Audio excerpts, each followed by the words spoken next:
Okay. So now for the stretches, we start off with the neck. So for the neck stretches, you would want to do it two ways. So one is when you pull your neck up and then try to push and thrust this into the ceiling, stretching this up. Okay, don't bend your spine. That's not what we want. We want to stretch the muscle and not the joint warm-up thing as we did. In the joint warm-up, we were rotating this. This one we don't want to rotate. What we want to do is basically stretch it as far up as possible. You're trying to open it up. Now for the side, again, you don't want to bend your spine too much. You just want to keep it straight and then just tilt your skull just enough that you start feeling a stretch here. So do this 5 to 10 times, 15 times, 20 times as you feel like. Now you have to do it again for the other side as well. Make sure the spine is straight. You're just tilting your skull and you're feeling a stretch here. Again for the front, for the back side.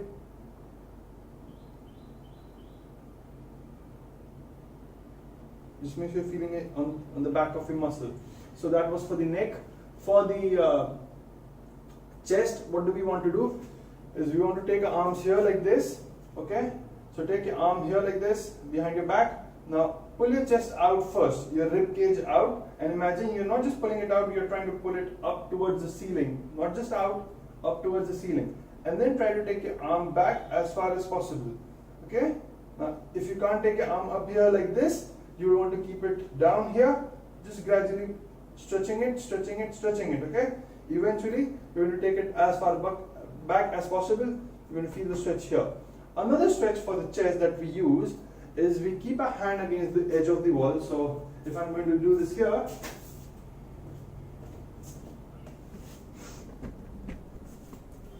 so what do we want to do is we want to keep our arm here like this. Okay, just make sure the shoulder is outside the wall and just pull my other shoulder back as far away from this shoulder as possible. This is going to give me a good stretch here, okay, on my chest muscle. So like this, you can do some pulsing. So always breathe during the stretching part of the muscle. When relaxation, breathe out. Okay, so this, and then we do the same thing here. Okay, your shoulders are outside the wall, your hands supporting it, and then the other shoulder goes away from the chest as far back as possible, away. Okay, so that becomes a good chest stretch. Now after that, we're going to do the back stretch. For the back stretch, we use the same system. So we're going to keep our arms here and just try to pull this away from chest as much as possible. Create as much distance as you can. So pull your chest, curve your chest in, pull this away. As you do this, you're going to feel the stretch in your back.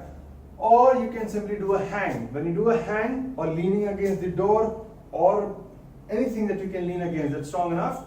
So you're going to lean, you're going to stretch your back muscles. After this, we're going to do the stretches for the biceps. For the biceps, just make sure you're standing tall and tight. Just turn your thumb inwards, downwards towards the floor, and then just flap your hands like this. Make sure that your fingers are either down, your thumb is down, or your thumb is a little back, but your elbow is forward. Your elbow shouldn't be down here, otherwise you won't feel the stretch at all. You would want to keep your elbow straight pointing and your thumb down, okay? So practice this.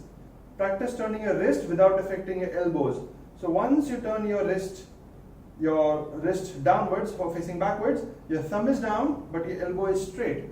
At this position, just try to flap your wings. As you flap your wings, you're going to feel the stretch in your biceps.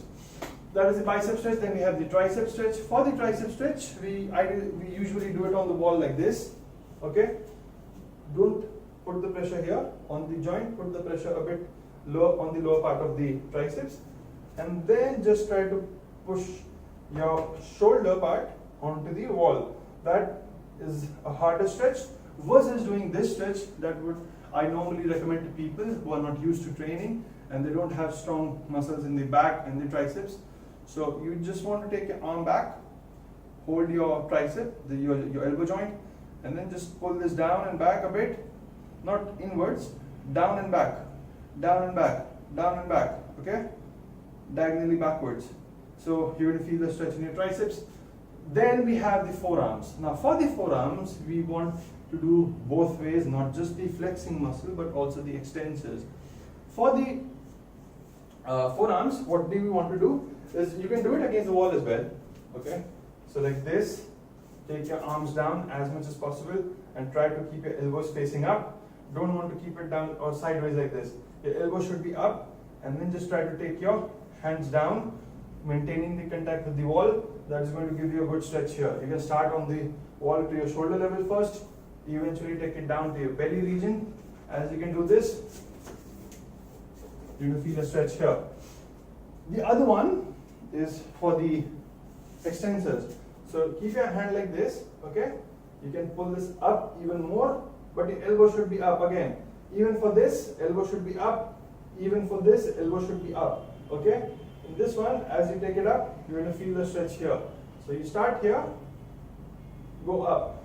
At one point when you feel like, okay fine, you have reached the plateau, you would want to flex your palm, okay? When you flex your palm, you're going to feel a bigger stretch on your forearms. Then we get on to the hip stretch. For the hip stretch, we are going to need the floor.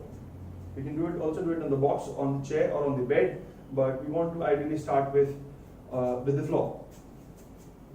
So sit down like this, create a 90 degree position with your body.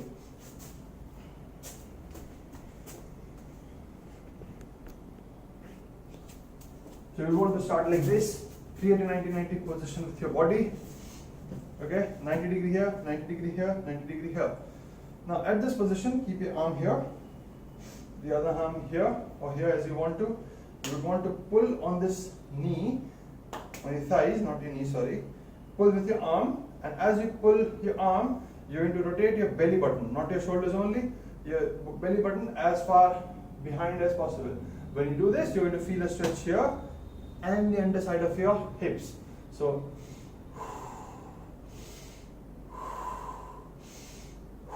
that's called a 90-90 stretch.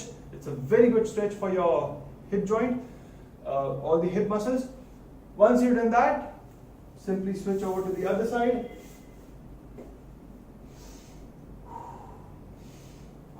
Once you've done this, we want to do another stretch for the hip. Again, same position, but this time this knee will go back and you're going to lean forward on your forward knee. When you do this, make sure that you push your hip down. Your hip is going to be lifted up, but you're going to push your hip down, as far down and back as possible. You're going to feel the stretch on your hips. Once you've done that, then we go on to the thighs. For the thighs, you can sit down on the floor like this and then just lean back as much as possible, okay? You can either sit down. I cannot do this because my knee is dislocated, but you can sit down on your hip. Your hip can sit down on your ankles, and then just simply go back on your elbows, okay? If you cannot do this, you can do the easier version of the thigh stretch. Stand or lean against the wall, and then just grab your toes, and then just pull your knees back, but at the same time push your hip forward. Don't just pull your knees back, push your hip forward as well. When you push your hip forward, like this, and then pull your knees back, by grabbing your toes, you're going to feel a stretch in the middle part of your, or the belly of the muscle of the thighs. Then we have the hamstrings. For the hamstrings, we have several stretches. One of the most common ones that I recommend to people is simply lie down against the, this is the easier version. I will give you the easy version. So you start here, okay, sit down, make sure there is no gap behind your lower back and the wall. Spread your legs out as much as you can. Use this arm to pull your shoulders back, and then just rotate your feet in, out, in, out. Also, pull your toes in, straighten it up, in, relax, in, relax, in, relax, okay? This is going to give you a good stretch here and the underside of your legs, that is the hamstrings. Then we have the calf, the last muscle. For the calf, we have two stretches. One is, say this is a wall. You want to keep your feet up against the wall, as far up as you can take it with your mobility. Just push your knees forward, okay? Gradually, you're going to feel a stretch in your Achilles tendon and your calf. Very gradual, very gentle, don't push this. Okay, very gradual, very progressive, and slowly. Then you sit down in the same position and then do the same stretch. Okay? When you do this, you're going to feel a stretch here, and gradually you're going to push this towards the wall. Once you are able to lift this to a 35-degree position or a 40-45-degree position, your ankle mobility is good. You'll be able to sit down on the floor. Okay, so just keep it slow and gradual, and you will progress to a good body mobility situation in a matter of maybe a month or maybe a two. That's it.